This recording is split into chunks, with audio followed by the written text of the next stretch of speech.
నూతనంగా ఏర్పడిన మార్కాపురం జిల్లాలో అంతర్జాతీయ యోగా దినోత్సవ కార్యక్రమాలను ఘనంగా నిర్వహించేందుకు అన్ని శాఖల అధికారులు సమన్వయంతో పనిచేయాలని జిల్లా కలెక్టర్ విజయ సునీత ఆదేశించారు.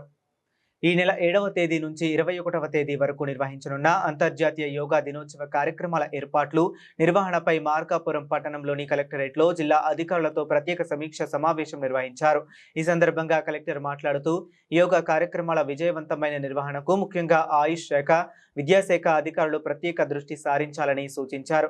యోగా ప్రాముఖ్యతను ప్రజలకు విస్తృతంగా తెలియజేసేందుకు సాంస్కృతిక కార్యక్రమాలు నిర్వహించడంతో పాటు సామాజిక మాధ్యమాల ద్వారా ప్రచారం చేపట్టాలని తెలిపారు. గ్రామ స్థాయి నుంచి జిల్లా స్థాయి వరకు యోగా కార్యక్రమాలను పెద్ద ఎత్తున నిర్వహించి ప్రజల భాగస్వామ్యాన్ని పెంచేలా చర్యలు తీసుకోవాలని అధికారులను ఆదేశించారు. ఆరోగ్యవంతమైన సమాజ నిర్మాణంలో యోగా కీలక పాత్ర పోషిస్తుందని పేర్కొన్నారు. ఈ సమీక్ష సమావేశంలో joint collector P Srinivasulu, DRO Venkata Sivarama Reddy, గనుల శాఖ జిల్లా అధికారి రవిప్రసాద్, జిల్లా రవాణా శాఖ అధికారి Rambabu, micro irrigation PD Jennemma, జిల్లా పౌర సరఫరాల అధికారి Ankaiah, municipal commissioner Narayana Rao, DLDO Balu Naik, ఇతర అధికారులు పాల్గొన్నారు.